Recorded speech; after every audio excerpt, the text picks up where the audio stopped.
Hi, this is Dee, and you're listening to my podcast, Let Me Clear My Throat. On today's episode, I had come across this posting on a Facebook, and I was reading the comments on it, and I could see where the controversy would be on it. But also, too, I wanted to touch base on it because I personally think that it's a very awesome organizational program that I want to talk about on here. And I could, like I said, I could see both sides of it. But anyway, I want to touch base on it in the hopes that to get the word out that this resource is available to help so many lives and saving lives. It's from the U.S. National Overdose Prevention Line. It's the world's first virtual overdose prevention line. It's called neverusealone.com. If you have not been to this site, please do so. Whatever your opinion is, this might actually, if you are like, oh, that's just enabling, or that's just giving permission to let somebody use, and or maybe just not even understand how the program works. This page, and I'm really glad that I found it and came across it because it says so much. And so far, they have had over 60,000 overall calls received in. And out of 250 of those calls, 250 of those calls resulted in calling an emergency medic emergency service out. And and out of those 250, 178 of them survived and were confirmed safe. So, had they had not had this option to basically, okay, because I'm going to get ahead here because I'm excited to talk about this. Okay, so basically, what this program is just it's a program to help people that use. It's not giving them permission to use. It's giving them a safe place to be because people people are using. People are doing drugs. They are overdosing. Um, it is a reality. And in today's world, it has gotten to the point where it has been more deadly, I guess, acknowledged, more deadlier acknowledged now in the world than I believe it ever has been. And before I get started this, I'm going to say this. They always tell people that drink, never drink alone. You should never drink alone. You have a designated driver to help you to ensure your safety to get home after a night of drinking. Some people not even remembering the night before. Some people, have a designated person that ensures their safety, keeps an eye on them, watches them, makes sure that they're safe. When they know that they're getting drunk and they know that they're having a good time and they're partying and whatever the case may be, they have a designated driver. And if you don't, you should. But also, too, they say don't drink alone. There's reasons why those things exist. There's reasons why people say those things. So then people are going to go out there and they're going to drink. And sadly, people do get behind the wheel drinking and driving. And it does cost people and families their lives. And and I would say this, I feel like majority of the time innocent people. The ones that are not even partaking in your night of fun, which is all the more reason to have a designated driver if you are going to partake in fun like that. So, what do you do if you are doing drugs? You do drugs alone. Okay, your designated people that are supposed to ensure your safety are in the same room as you, maybe partaking in the same situation as you. There is no designated safe haven. There is no designated safety zone for you. There is no control of intervention of any source to ensure your safety and the safety of those around you. There's nobody there to save your life. Whether you do drugs alone or you're in a group or at a party, if somebody gets a bad batch of drugs or does too much, who is going to be there to help?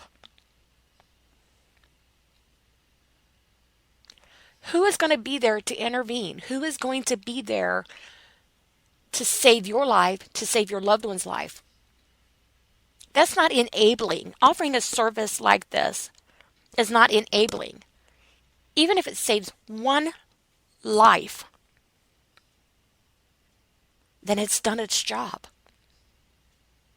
Even if out of there's 178 were confirmed safe, out of 250 resulted emergency dispatched out to over 60,000 people. So out of 60,000 people, 250 of those people needed emergency help. Out of those 250 people that needed emergency help, 178 of those lived. Is it enabling those 178 people to live and survive? Is it enabling one life? No, it's saving a life. It's not enabling. It's being the designated safe haven of a controlled environment for somebody that's going to do something that they're going to do.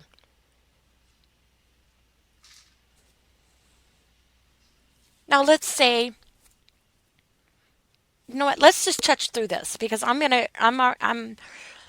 7 minutes in this already, and there's, like I said, I'm very excited about this, and because I could see people's perspective on both sides, but in order to give it a fair share chance, but without passing judgment on it, let me go over this. And obviously, if you follow my podcast, you know that I'm going to also speak my own thoughts and stuff too as well. So, and I'm going to start from the beginning here. I printed this out.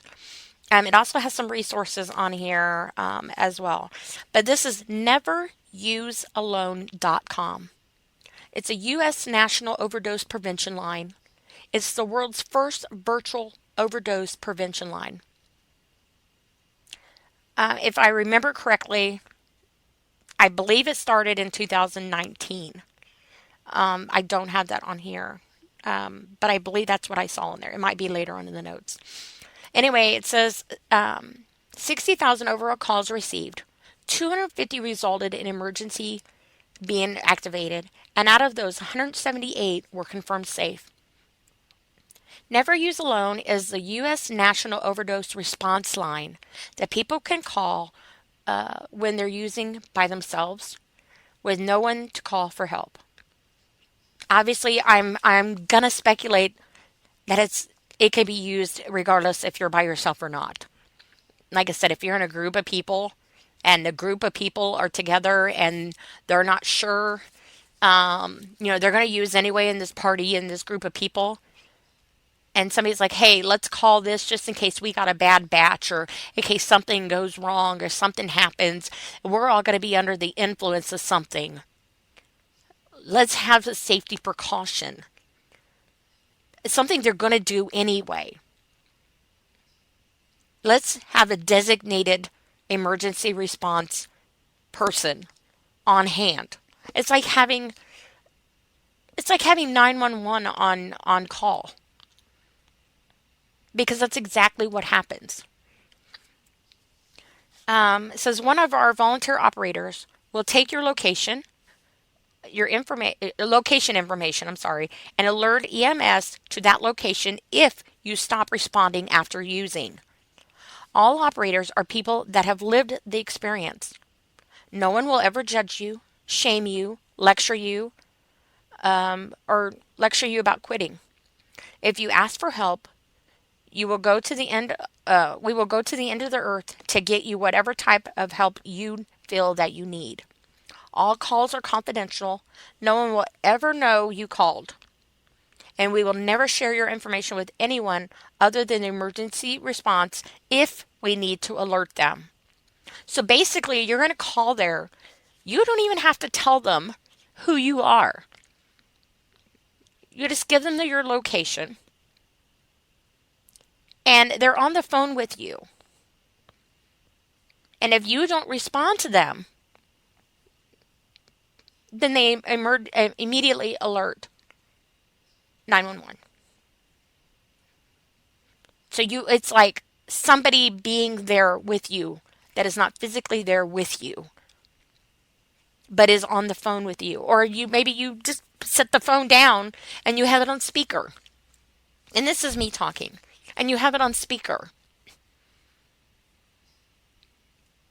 You don't even have to say anything. You don't have to talk about anything. You don't have to tell this person anything about you at all. This person is on the other This person is on another line on the other end of a phone of somebody they don't know, having no idea what it is that your history is or anything. And they are patiently waiting for you to respond to them after you use a substance that could kill you. And if you don't respond to them, then somebody who doesn't know you, is going to call 911 to help save your life.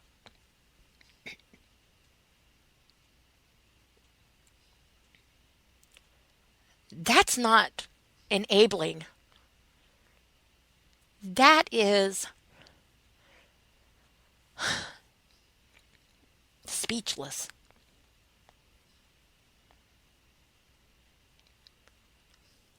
Um, it says, so how does it work? So I have two phone numbers here. One, it says, call us at 800-484-3731.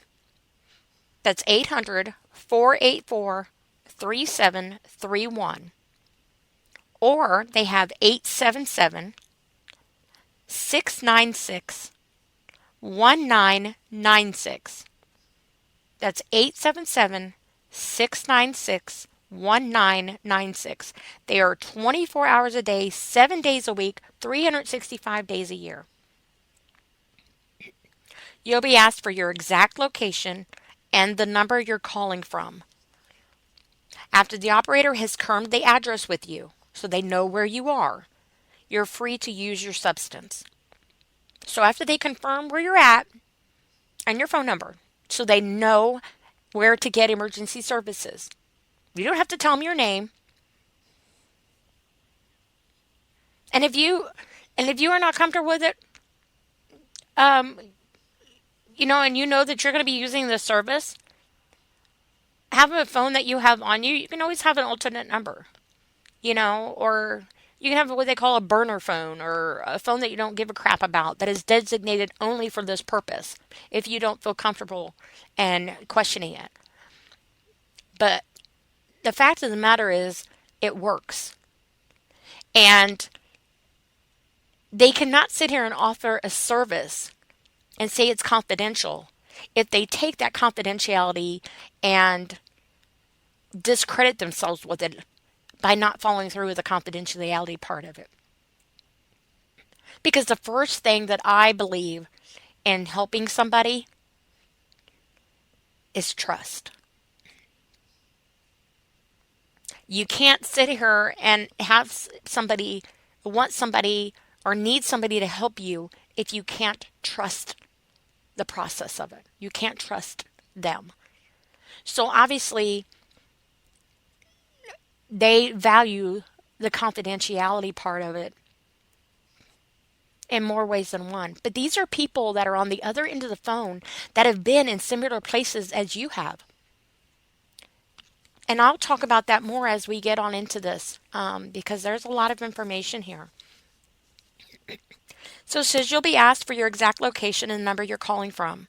After the operator, which is a person on the other line with you that you've called, has confirmed the address with you, you're free to use. We ask that you let the operator know when you're done. And from there, we just hang out and talk for a few minutes to make sure that you're okay. If you stop responding for more than 30 seconds, we alert the emergency EMS to an unresponsive person at the location given by the operator. So they will, so basically they'll confirm the address with you and the phone number. Then you're free to do what you do. And then when you're done, you let them know you're done. You chit chat with it for a little bit, let them know you're okay so that way they know that, you don't go down. And if you stop responding to them for more than 30 seconds in the conversation, they will automatically call 911 and say there's an unresponsive person at the address that you had given to the operator. All calls are confidential. No one will ever know that you called unless we have to alert the EMS to your location, and then they will respond to an unresponsive person. So who are they? Well, the U.S. National Overdose Prevention Line people. It's led by peers. Is a peer-led harm reduction program built for drug users by drug users. All staff are volunteers that have lived with experience. Some of our operators are mothers who have lost children to overdose. Most operators, though, are people with first-hand lived experience. Our line is a judge-free zone. You will never be judged by us or for using drugs. In fact, because abstinence isn't a requirement for volunteering with them, some of our operators identify as current drug users. So there are people, the people that you don't know, that you have reached out to for help, is somebody just like you. Somebody that can relate to where you are as a person, as your situation. There's no judgment. There's just somebody on the other line looking to save your life. And in all honesty, I applaud that with a warm heart, because what are the odds that you save each other? Because being on the other end of a phone of somebody you don't know, waiting quietly and patiently, knowing that they're doing something that could take their life away, and you are on the other end of that phone,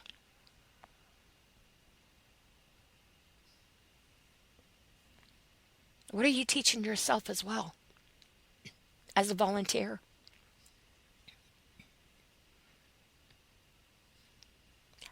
The odds are 2 out of 2 because you're both on there. The odds of saving each other.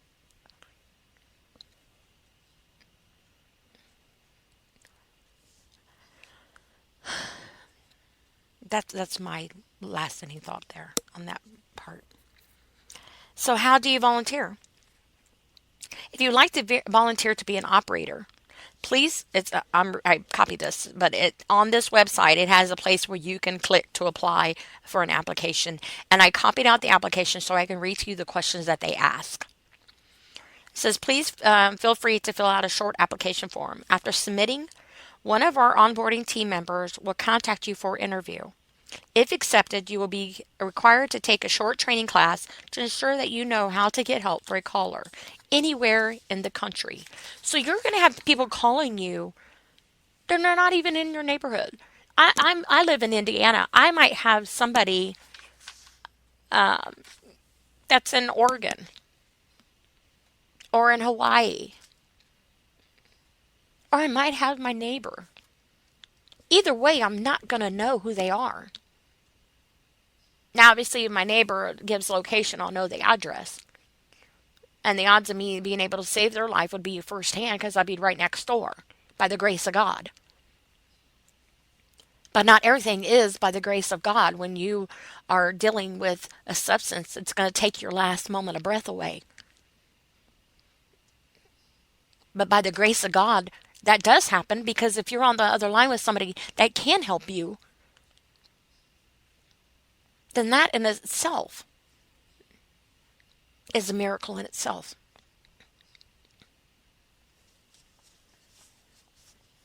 Because even homeless people have cell phones, they have government phones. You just tell them what street you're at, where you're at when you're using. I'm sitting at the corner of blah, blah, blah, and blah, blah, blah.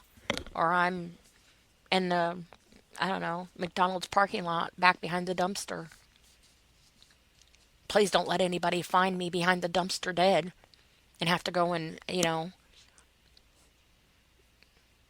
But if they do, please let it be an emergency response person because I'm talking to somebody on the phone that cares enough to sit at the other end of the phone as somebody that they don't know to ensure that they can take their next breath. Or at least call somebody that can help give them breath again.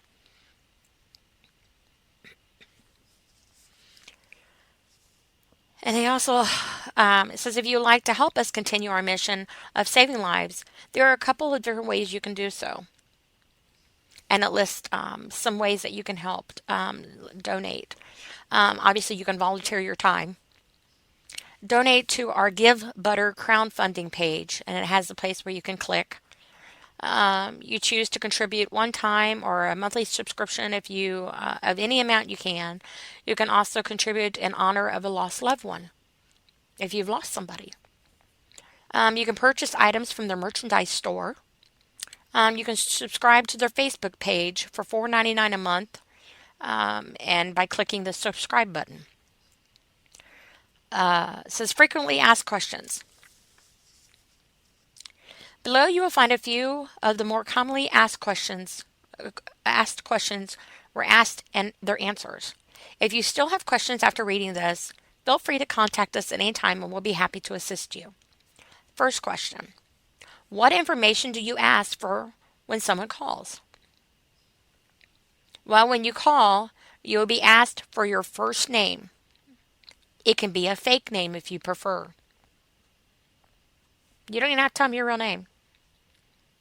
We just want to know what to call you while we're talking to you. Your phone number and your exact location. County you are in and what substance you're using. That's all. How does it work?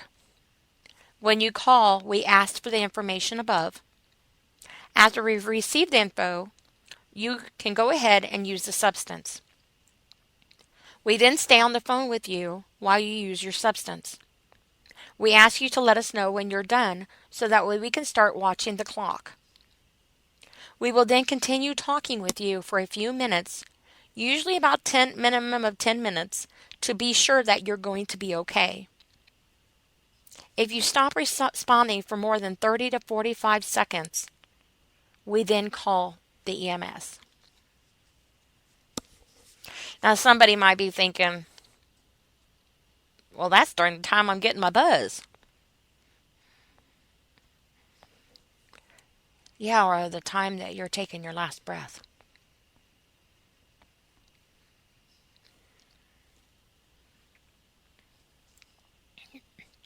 Can you guarantee my safety? No, unfortunately, we cannot. We will do everything we can to get you help as quickly as possible, but we cannot guarantee that will help. That help will get to you in time. This is still a very dangerous situation. They can't guarantee that you're going to live, but they can guarantee that they're going to be there for you. And they can guarantee that the odds are better of the fact that you live through it because they are. I added that part on there. And is my personal information shared with anyone? No, we will never share your information with anyone other than the emergency response if we have to call 911. We do not store any of your information. They don't keep any of your information. They might, you live, what, I mean, the odds are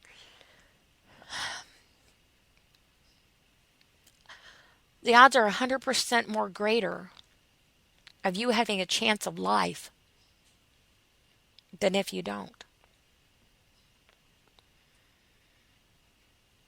Having somebody there in case, especially when you're by yourself. But even if you're in a group of people, and they might be your buddies, they might be people you've known your whole life, they might even be your family members. But if they can't handle the situation themselves without a consequence of a chance going a different way for them, they're certainly not going to be able to save your life too. And if you get a bad batch and you're all sharing that bad batch, who's going to be the designated caller?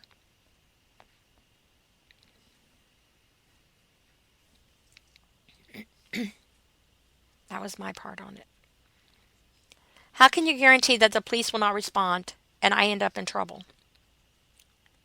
All operators are harm reductionists. Our goal is to reduce harm, not increase it. They don't want to increase it by getting you arrested. Our hope is to only have emergency response, but the truth is we cannot guarantee that. To reduce the chances of the police showing up with the EMS, when we call EMS, we report it as an unresponsive person rather than an overdose. When you call 911 and report an overdose, a lot of times police will automatically respond to those calls. So by reporting it as an unresponsive person, it reduces the chances of the police responding. So they've even taken it a step further on thinking about that. Now, mind you, these are people that are going through similarities that you are going through or have experienced what you've went through or whatever the case may be, whatever their story is. And maybe in conversation you can talk to them about that if that's what you choose to do. Instead of calling 911 and saying, we have an overdose or a possible overdose, they don't do that. They just call and say, we have an unresponsive person. Because whenever you say overdose, 9 chances out of 10 the authorities are going to be notified. But if you say an unresponsive person, that just means a person is unresponding. They're not responding to somebody. And you might be perfectly fine. You might have forgot they were on the phone because, whatever, and you walked away. And you left them sitting there on the phone on speaker. And you walked away for a minute because you're, on whatever you're on and you forgot about them even being there. Or you're like, oh, I'm okay. And you walk away. Well, they're just trying to talk to you still and you're not responding. They might call 911 anyway and say, we have an unresponsive person. You might be in the other room eating a piece of toast. Or you might be, I don't know, going in there turning on the radio to find a song to turn on. Or you might be enjoying your buzz, or whatever the case may be. They're going to send 911 out as an unresponsive person. Not as an overdose. So they're going to come out there, and if you're sitting there, you're like, no, I'm fine, man. Oh, man, I forgot they were on the phone. I'm sorry.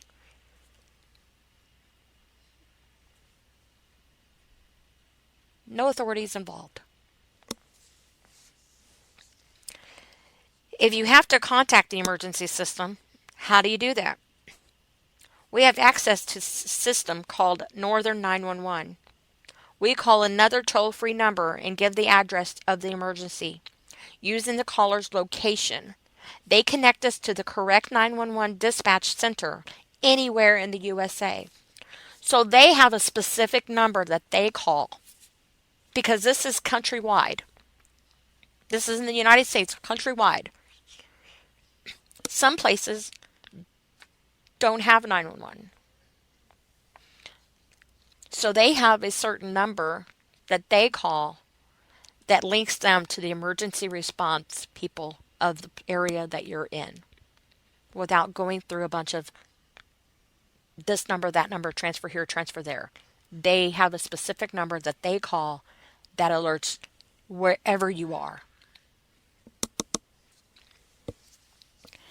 Is this a peer-run service?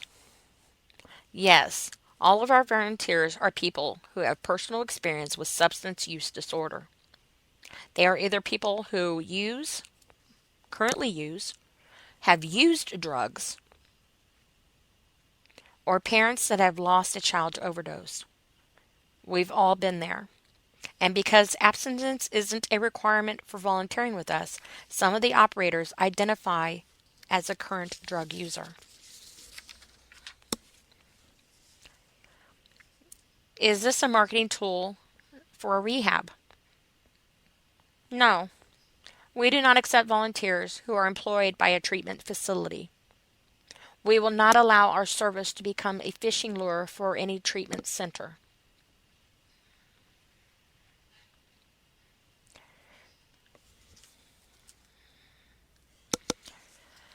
Will you try to push me into going into rehab? No, we realize that you will only quit when you're ready, not when we're ready. We will never try to push you to seek treatment. If you are interested in seeking help, though, we have a list of free and low cost and state-funded program facilities throughout the country. We will help you find whatever type of treatment you think you need if and when you're ready. If you would like to see our treatment information file, you can download the entire zip file, and then they have a link that you click. This is by going to their website. This is all on there. If you want assistance in locating a harm reduction program in your state to help reduce the dangers of drug use, we'll assist you with all that as well. If we aren't aware of any HR programs in your state, we usually refer callers to the free Narcan and harm reduction services page on Facebook. They have a list of harm reduction organizations throughout the U.S. Is this available 24/7? While we do not have any set hours, we cannot guarantee that operators will be available in the middle of the night.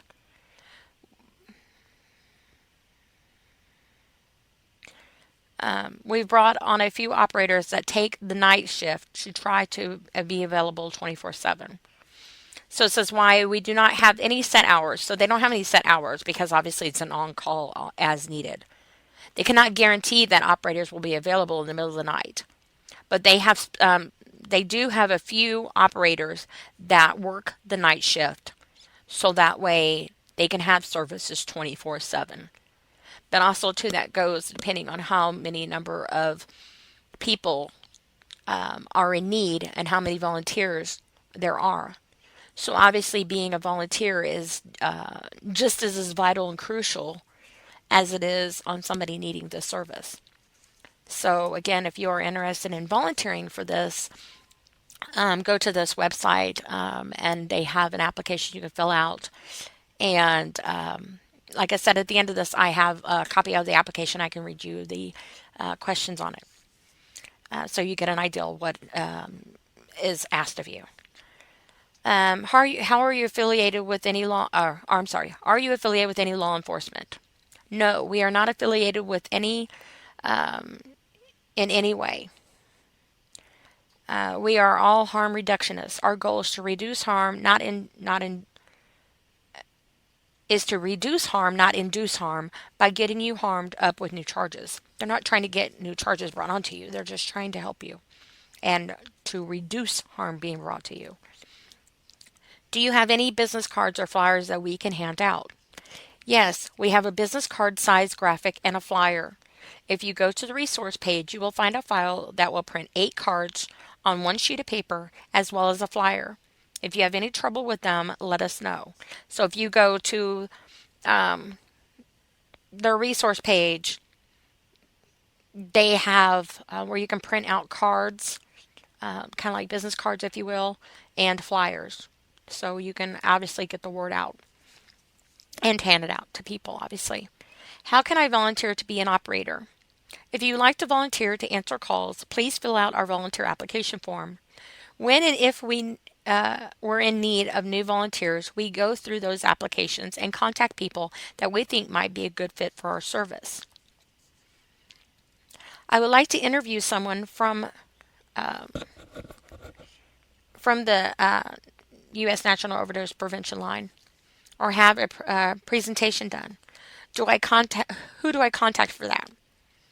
If you'd like to have someone from their organization do a representation, or I'm sorry, do a presentation, or speak at an event, or do a virtual interview, or you just like more information about the services, you can contact their president and their founder, Mike Brown.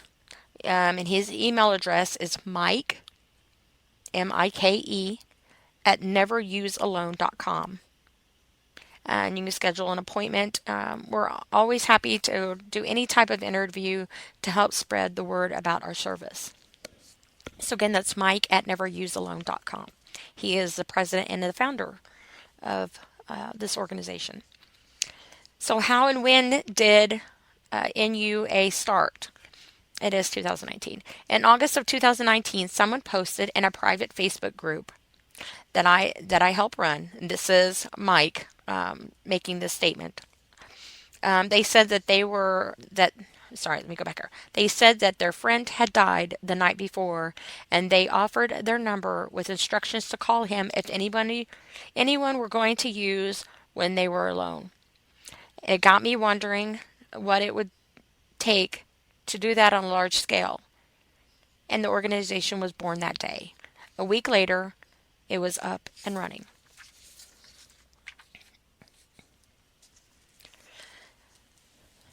And I went to their website, and they do have pictures of the people that help run this organization.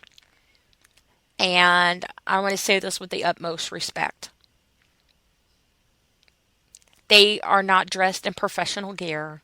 They're not all slicked back and all prim and proper of the way an organization of professional. I don't want to say they're not professional, but they don't give the appearance that they are trying to be something that they're not.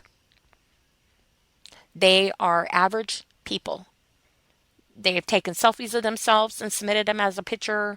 They are in their attire with, different colored piercings and colors of makeup and hair coloring, and they're just average people that you would pass by and have no clue whatsoever that they are a part of such a wonderful organization. They're just humans. Human beings looking to make a difference. They don't need to dress up in fancy sports jackets and high society gowns with, somebody come and do their hair and makeup. They don't need to give that presentation to make a difference. They're just being themselves. And that in itself is a miracle. That in itself is amazing. That in itself is what got me so excited on wanting to talk about this organization. Because when I looked at their pictures,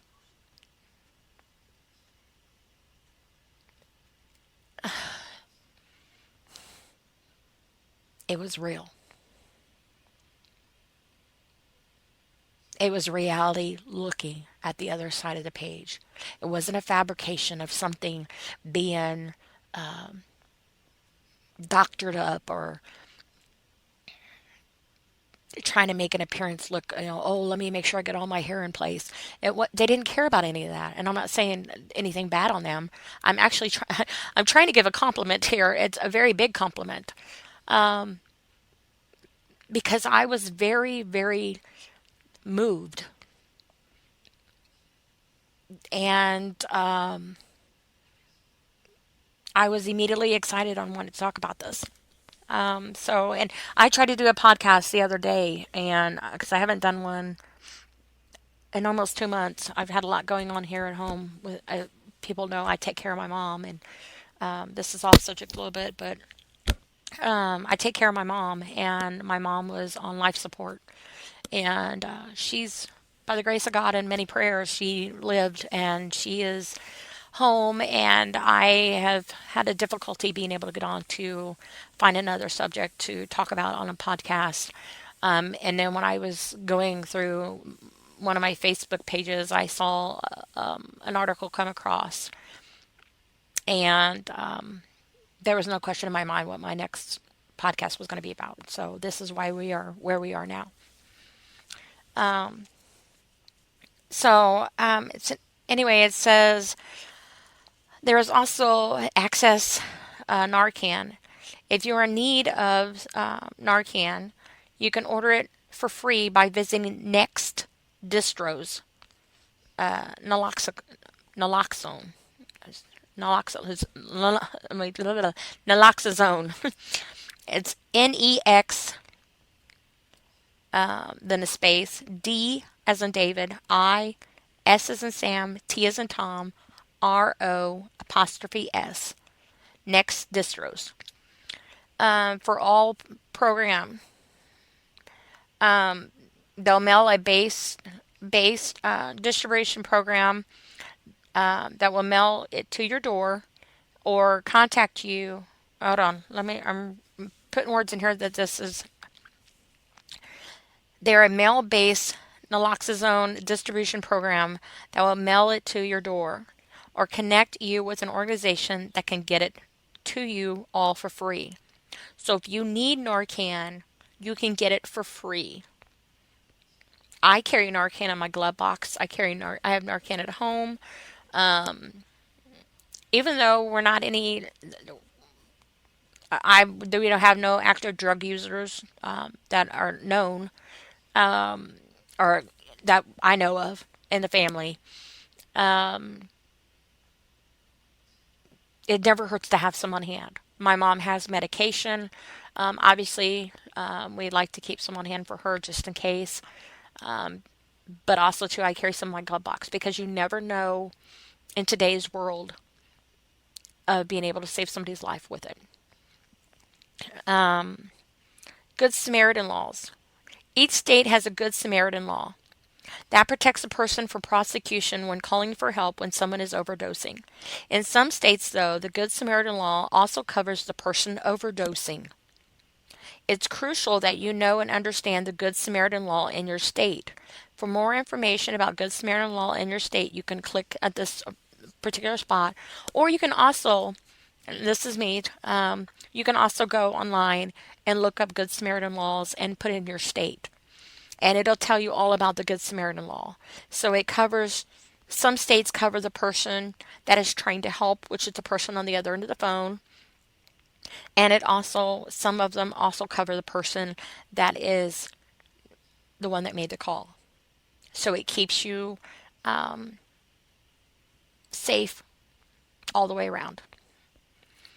Drug testing supplies. Grassroots Harm Reduction Network. That's G as in George, RASS Roots. Grassroots Harm Reduction Network is a national nonprofit started in February 2024 to support peer-based harm reduction organizations and to help individuals who want to form new groups in their own communities.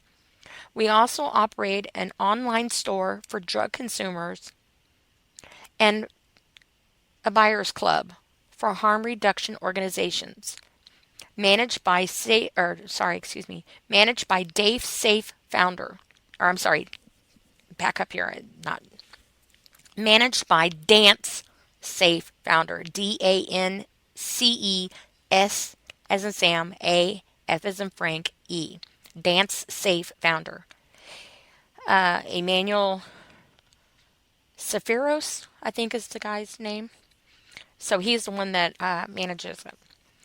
Both offer drug checking kits and other harm reduction supplies at the lowest prices available anywhere.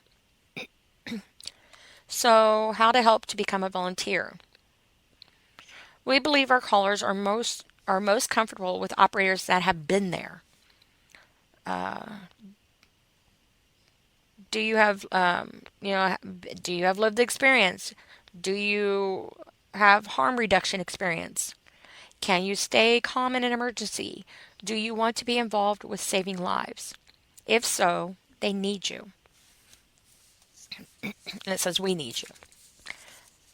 So if you have experience in it, you've been there, you've lived the experience, um, you have experience in trying to reduce harm, harm reduction experience, or you can stay calm during an emergency, obviously you would be a very strong volunteer. Requirements. Abstinence is not required. So you can be a current drug user. We believe that people who use substances are just as valuable as people who do not. With our service, we actually prefer that our operators have experience with drug use. So, obviously, people that can relate and have gone through the experience, that also helps to know, like, on the other end, the person is calling is like, man, you don't understand. And what if this is an addict that's on the phone that is stuck in his addiction? He or she is stuck in their addiction. They don't want to do it no more. They just don't know how to stop. They cry when they, you know, when they use, or they try to talk themselves out of it, or something triggers them and they use, or what if they're relapsing?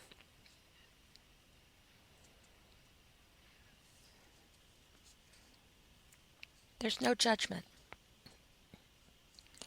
That was my take on that part of that.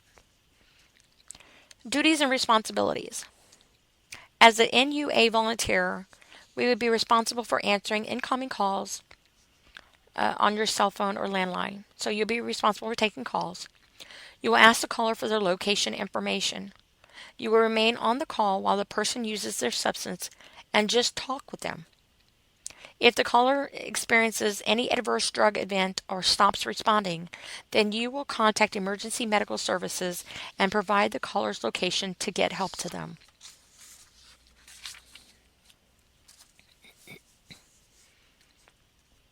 Hours and availability. You choose your availability to receive calls. There is no designated shift. You will be added to our Discord service after training. When you are free and have had some time to go on, you just let us know in Discord as a moderator. We will turn your line off or on at your request. So basically, what you'll do is that you'll choose when you're available. There's no designated shift to do unless you choose a designated shift to do. It's all based on what you can do. You'll be added to their server after they'll train, and then you'll be added to their list of people. And then when you're free and you have some time or you're ready to go online to be on call, then they will connect your line on or off of that service. So when a call comes in, you'll be expecting that call. Disqualifications, automatic disqualifications. We do not accept applications from anyone working at a treatment facility in a role such as a business development specialist or an outreach coordinator, or any other role in which you are responsible for gaining new clients to your facility. We cannot risk our line being used as a fishing lure for a treatment center. So that obviously is reassuring in the sense so that way you don't feel any pressure on feeling like, oh, somebody that works at a treatment and treatment centers are awesome. I say that some of them are. Some of them I I think need to be a little bit more revamped and different. But this doesn't make you feel like any pressure or make that person who is volunteering any pressure on trying to advocate for you to do anything other than trying to ensure a safe use of your moment. Trauma and trigger warning. This position is highly stressful and can sometimes be traumatic. While the vast majority of calls end safely, you will likely detect and respond to an adverse drug event call where the person becomes unresponsive. All you can do is call for help, then listen while you wait for emergency medical services to arrive. If you cannot handle crisis situations, this probably isn't a position for you, and that's okay. So, obviously, after you call for help, you're going to be sitting there listening to silence until they get there, or by the grace of God, maybe they did just happen to walk in the other room and forget you were on the phone, and remember and come back and reassure you that they're okay. Mental health care. We have mental health professionals who volunteer their time to help our operators work through traumatic events or to decompress from a tough call. This position can be extremely mentally and emotionally challenging. It can also be one of the most rewarding positions you'll ever have. If you have lived experience with substance abuse or harm reduction experience and can stay calm in emergency, please fill out an application. If your application is accepted, we will contact you for a phone interview and schedule operator training shortly thereafter. And then says, thank you for your interest in helping out. We look forward to speaking with you. Please don't hesitate to reach out if you have questions about the process. So I printed off a copy of the application to be a volunteer. And this will give you an ideal, not only to a person who would like to volunteer or know somebody that would be perfect to volunteer, but also to as the person who would be making the phone call on what kind of person you have at the other end of your call. So it says volunteer operator. As a never use alone volunteer operator, you are a lifeline for a population of people that society often overlooks. You'll make connections with people that you'll never forget, and there is no better feeling in this world than when you can save a life. So it says if you're interested in becoming an operator for Never Use Alone, please fill out the application form below. If your application is selected, we will contact you for an interview. Thank you for your desire to help. And it says sign in to Google to save your progress, learn more, indicate, then the star indicate required field. So the first question is, says your email.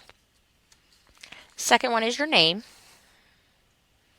Third one is, if selected, how soon can you start? Next one is, are you 21 and over? Phone number. Please enter the best number to reach you on. This should be also the number you will be taking calls on so that we have it on file if we need to contact you. This is part of the question of the application for volunteers. Do you live in the U.S.? All operators must live within the U.S. If you're in Canada, check with NORS at www.nors.ca. They're a Canadian organization that runs a Canadian National Overdose Response Line. There is also the Brave app. It's an app-based overdose response line that is always in need of good operators. And that's Brave, BRAVE, and that's an app. The next question, are you a night owl? If you're not a person that stays up late, it's okay. It will not disqualify you. We're always in need of people that can take calls late at night, though. So if you're a night owl up late, that would be really helpful. And then it has a list of what hours are you available. And it says if selected, we would start. Oh, I'm sorry. Let me start over. If selected, we would set your hours of availability in the system. That way, you will only receive calls during the hours you selected. There is no set schedule. So then it's got little bubbles in it. So they got the days of the weeks. Are you available in the morning, evening, night, or you can click not available if you're not available that day. Do you have lived experience, an SUD? We prefer operators that have first-person lived experience. While we understand that being the friend or the family member of a person with a substance use disorder can be extremely difficult, only a person that has lived it can understand. We do not accept applications that lived it through their friend or family member, though. Everyone that has the desire to help is. Oh, I'm sorry. That's not right. It says we do accept, not we do not. Let me start that over. It says we prefer operators to have first person lived experience. While we understand that being the friend or family member of a person with a substance use disorder can be extremely difficult, only a person that has lived it can understand. We do accept applicants that lived it through their friend or family member, though. Everyone that has the desire to help is welcome with us. And then the questions it asks is, do you have firsthand experience? You click yes or no, but I've been through it with a friend or a family member. Do you have a Facebook page? If so, please enter the link to your Facebook page below, which is optional. This is not a requirement. We do not base our decision on your social media posts. We're mainly looking for obvious signs that a person may not be a good fit for the program, racism, hate, etc. It's another way for us to ensure our callers are safe with anyone that answers their call. While it is extremely helpful to us in our screening process, not having a Facebook page is not an automatic disqualification. Do you know what person first language is? And then you collect either yes or no. Do you have harm reduction experience? If you answered yes above, please explain answer here, which is optional. Are you in any way affiliated with the treatment center? Are you a mandated reporter? We understand that most of you would never report someone for their substance use, and this disqualifies a lot of good people. Having mandated reports answering calls, though, could cause multiple problems. You would be at risk of having to defy the oath you've taken as a mandated reporter. If our callers thought that the person answering their call was legally obligated to report them if children are present, no one would ever call. So, like somebody that works for like DCS or somebody who is obligated to intervene, mandated to call, like a nurse or a doctor or somebody like that. They are mandated to call when there is harm involved with a child.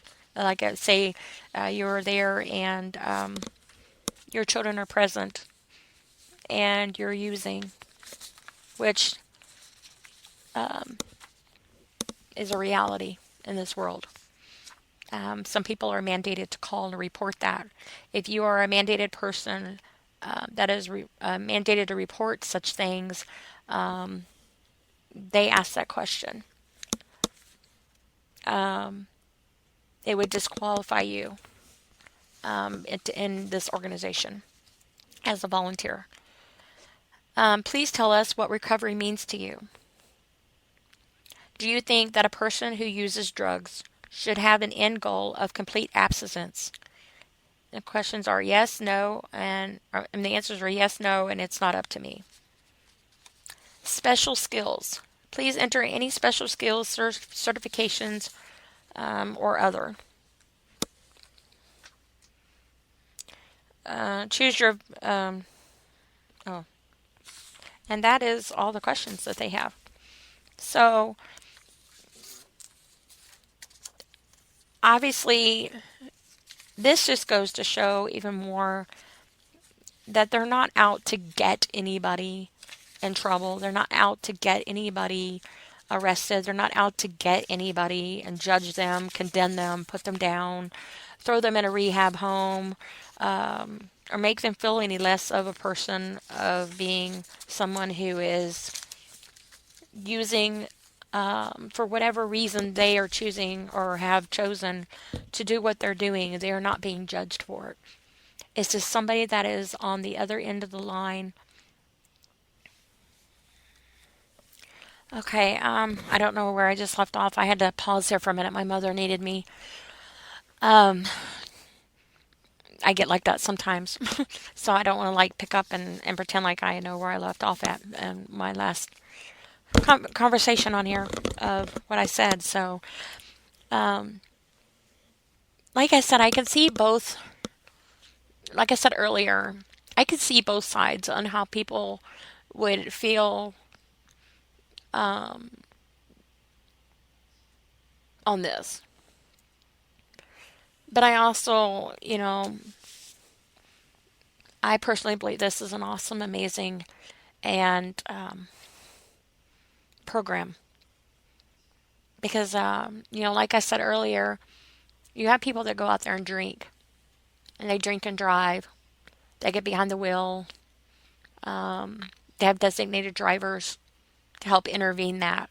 They have people that they take with them that are, they go that night destined as a designated driver. And sometimes they have the responsibility of a whole group of people that have been drinking, and they are the designated driver to ensure that they all get home safely. And they have taken on that responsibility. And even to complete strangers of people they don't know, that might be joining them through a friend, or maybe they are out and about somebody and um, I've taken people home before to their homes and I didn't even know who they were because they were not able to drive. And I, asked them where they lived and they told me, and I took and dropped them off at home and ensured that they got in their door safely. I have done that before. It's just somebody who takes the time out of their life in a moment when somebody else's life is vulnerable for whatever reason. So having a designated driver shouldn't be any less um,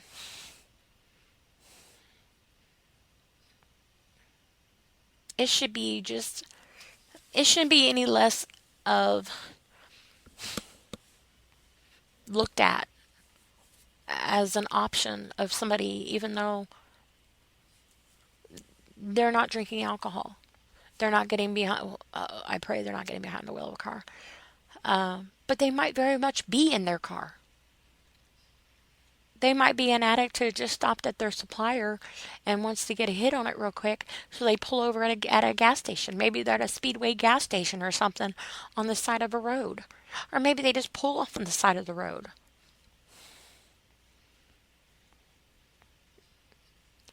But taking the time to be able to have a resource to be able to contact, um, I just can't say enough things that are positive in this, for this program. And who's to say? You might be on the phone talking to somebody that is on the other end, a complete stranger that is going through or has went through. Um, and it might just be the very thing that you need to save each other's lives. Or maybe you are somebody that makes a call into somebody, and by the grace of goodness and a complete stranger, you're saved, and you decide to become a volunteer. There's not enough good things about this program that I would not be able to say. I wish there were more programs like this, and I wish that it got the appropriate attention that it so wholeheartedly deserves. You're not enabling a life; you're saving a life, and it might just be your life, or it might be your loved one's life. And the process of it, sadly as it is in this world, drugs are a huge part of life in this world. It knows no zip code. Um, it knows no job boundary. It knows no lifestyle of how much you make or what your education is. Or I've known a lot of people in my life, and I still know a lot of people in my life that are in addiction. Some are recovery. Some of them are not. Some of them have no desire to get any help or anything. This is their life, and they're fine with it, regardless of what your drug of choice is. Even simple marijuana in today's world is has been known to be laced. There are no guarantees. One of my very best friend's daughter's best friend, she died smoking a joint, and it was laced with fentanyl. We've got so many things out there in this world that are have been deemed okay to sell over the counter at gas stations and whatnot, with whatever ingredients on there, whether they're legit ingredients or not, or whatever they're fabricated, they're synthetic, they're fake. And those have been deemed okay to sell over the counter at a gas station that also too take the lives of other people. So it just doesn't stop just as the narcotic drugs that you buy off of somebody off the street, or you grow in your own yard, or you make in your own bathroom, or whatever the case may be. You also have synthetic drugs out there. You're not immune. Vaping. There's drugs in vape. They got vape drugs. You think somebody can't lace a vape drug? I don't know if you get a knockoff one or whatever. You never know. And they're like, well, how am I going to call somebody every single time I decide to use? Every time I decide to vape? Or every time I decide to go buy some gummies or something from the gas station? Or every time I decide to use blah, blah, blah, blah, blah from the gas station or from the store that I got? Or some edibles of some brownies? Or, yes, yes, because that's how important it has become in this world today. It's not just by the average person that shoots up with a needle or snorts a line. Unfortunately, I hate to say this, drugs have been more of a lifestyle of acceptance of synthetic than anything natural.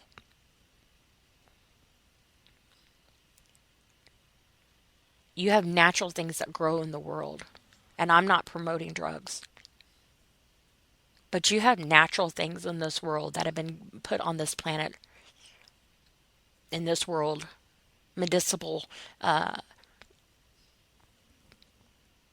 things that have been sent that are known to do good, and those are illegal. Those are frowned upon in a majority of places that I know. And I say that because I live in Indiana. It depends on what state you live in on whether it's accepted or not. But nor here nor there. It seems to be so acceptable to be able to buy synthetic fake drugs at a gas station, at a convenience store.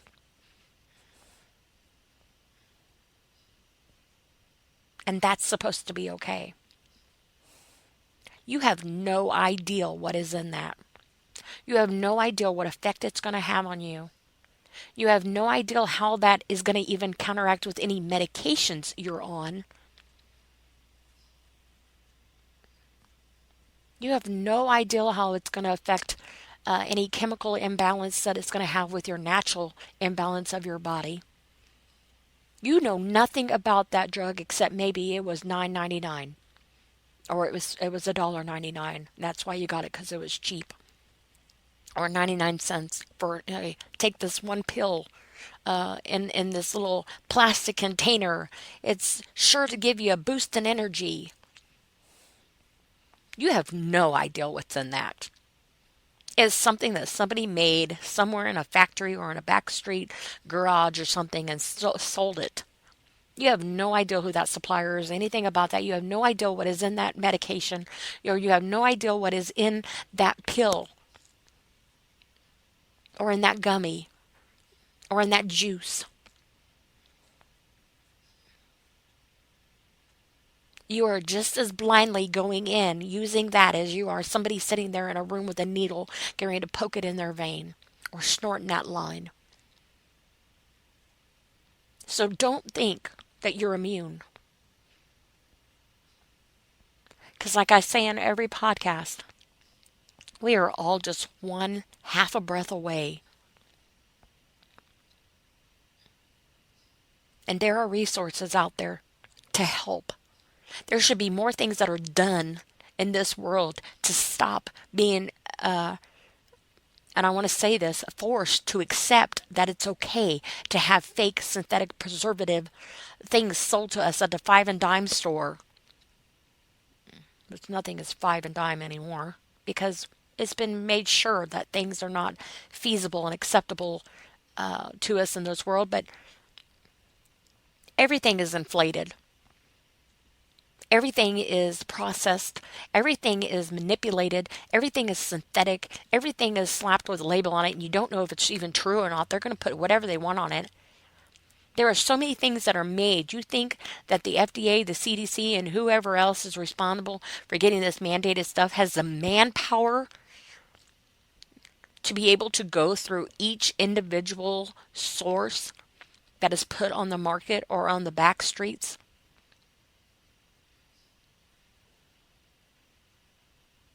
Not to mention that the government says it's okay, but please add tax. Sales tax not included. As long as somebody has their hand in the making of the dollar, is that dollar worth your life? When you can make a toll-free phone call to somebody that can help save your life to ensure that you are okay at the other end of that phone, a complete stranger that doesn't know you is more willing to sit there and listen to you, talk to you, save your life if need be.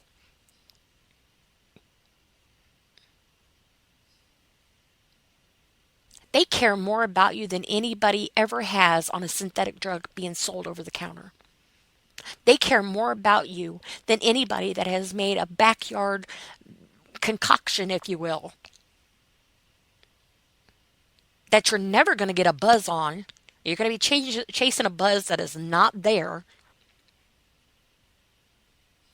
All to be put in a position to not even to have the chance of not even be able to have your next breath there. That drug does not love you. That drug does not care about you. That tax dollar money that gets paid on that synthetic does not care about you. That label on that fake stuff that's sold at the gas station does not love you. It does not care about you. It does not care what reaction it has with you. It does not care if it's going to interact with any medications you're on. whether they be over the counter medications or prescription medications. It's not going to care if it should be interacted with any of your natural antibodies and your own natural chemicals of your brain and your body, your own flora. That drug does not care.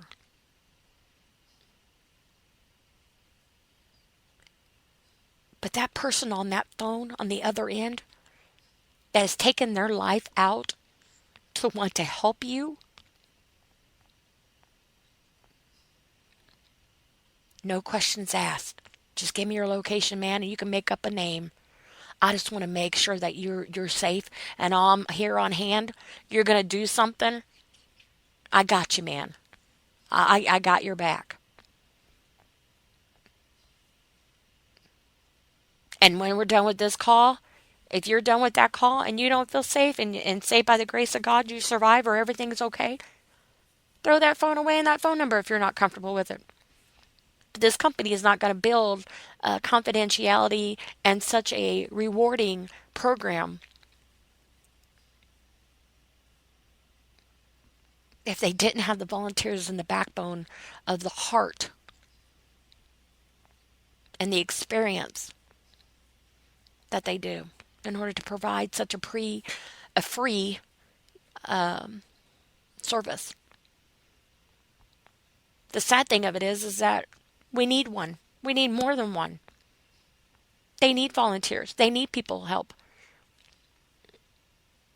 And if you or someone you know is going through some type of an addiction and you want to volunteer or you want to help in any way, even if it's just printing off flyers and handing it out or getting the word out or even listening and sharing this podcast. It's not a matter of judging somebody and preaching to somebody or condemning somebody or making some belittle somebody and put somebody down. That's not what it's about. We get enough of that in today's world as it is. We don't need outside help on that. We do it to ourselves enough.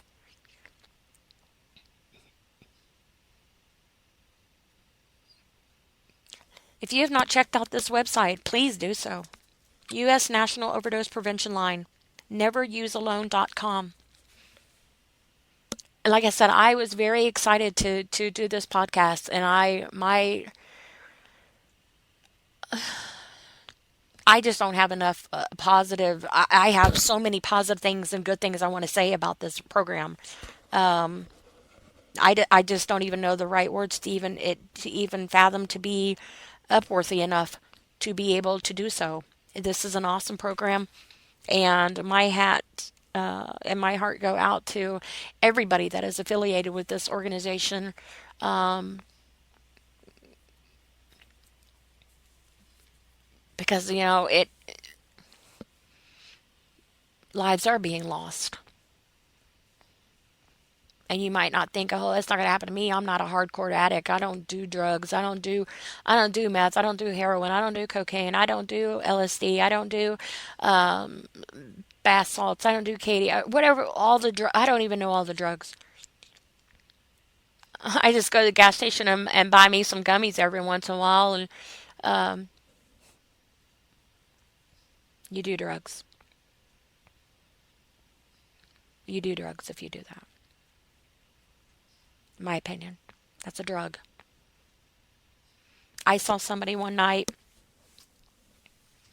He had had a gummy from a gas station.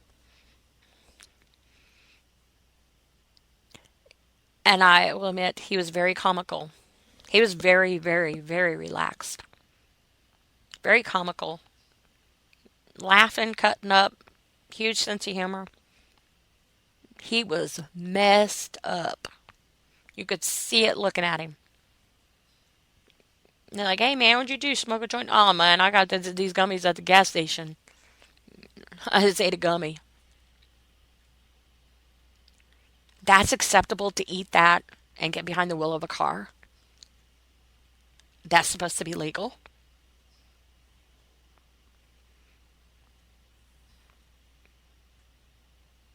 I'm going to speculate no, but where is the law on it?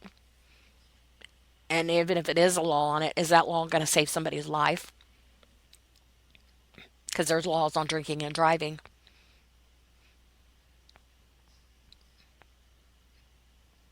There are so many families and people that have lost their lives to drinking and driving, and they were not even at the party. They don't even know the person that was drinking and driving. They might even just been in their home, and the car went through their home because somebody went off the road.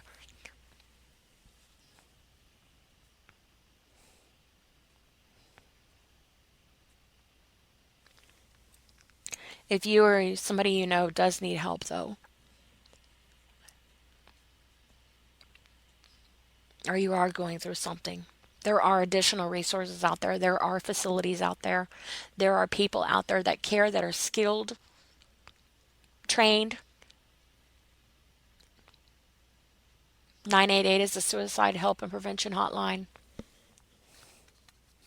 If you're going through something, they can direct you to people that they have resources on hand. Those two are also people that dedicate their lives helping other people. Neverusealone.com, the U.S. National Overdose Prevention Line, the world's first virtual overdose prevention line, 800 484 3731 or 877 696 1996. Go to this website. It's an amazing website. And like I said, I have nothing but positive things to say about this program.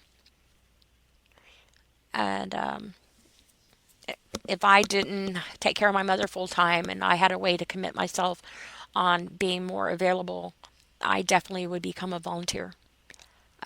My life has been dramatically affected by drugs and overdose and loss of life, and some people even feeling buried and they're not even dead. It's a real thing. Um, we need to actually be more advocate on wanting to pursue of getting the synthetic things off the streets and out of the stores, and let nature take its course of what's natural in the world. And I don't do drugs, but I do believe that God has put things on this earth for a reason. Natural things are made to be what they are. Mankind was meant and should be allowed to live off the land of the world.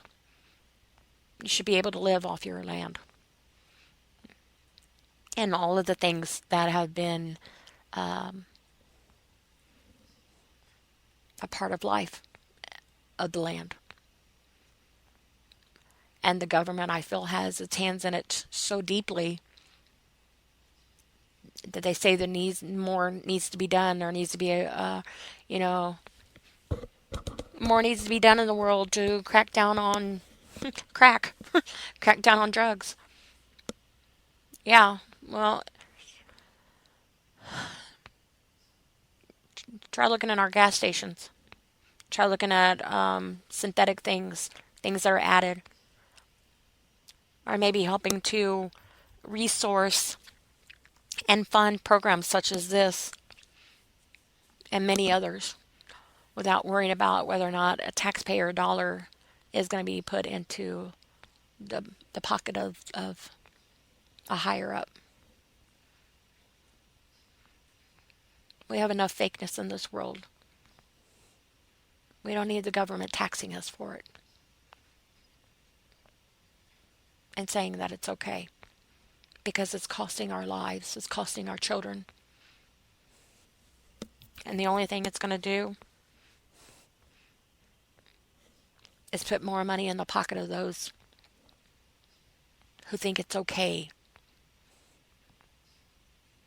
to make fake drugs.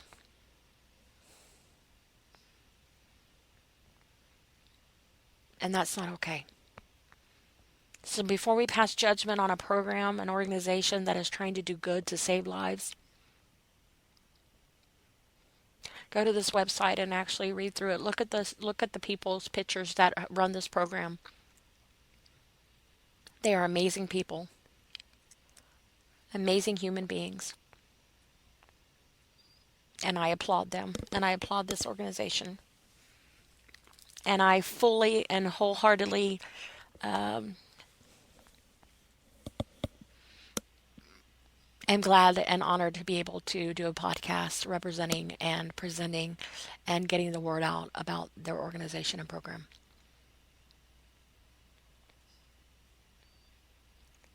And I also invite you to listen to my other podcasts. I have several podcasts that I have done here. I've lost count. I think I'm like in the 60 some podcasts now. I also did 8 different episodes on sobriety, the sobriety ebook that I read, helping with addiction and resources and stuff.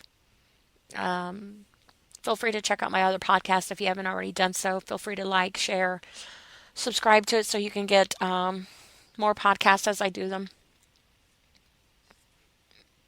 Supporting people out of the kindness of your heart. The only thing that it could cost if you don't could be the greater good of saving somebody's life. And if you can be a volunteer, what better feeling in the world could it be than to know that you have made the difference in saving somebody's life, if even maybe your own. And on that, I'm going to close out. We're about an hour and a half almost into this. And 980 is a suicide prevention helpline. I always give that phone number into every single one of my podcasts. And like I always say, time in your life is the one thing in your life that you can give that is valuable, priceless, and you can never get back. And that is your time in your life. And if you have dedicated it and listening to me in my podcast, from everything that I am, I wholeheartedly thank you. And I am very blessed and honored to have you as a listener. And I look forward to having many more episodes and many more moments in your ear. Positive reinforcement, resources, just being a human being. Many of my podcasts, I'm very open and candid. I've been through a lot of things in my life, and I talk very openly about it. Broke down crying in quite a few of my podcasts because this is life. It's precious. It's very valuable. And you can never get it back. And on that, I wish everybody a safe and blessed evening. Good night.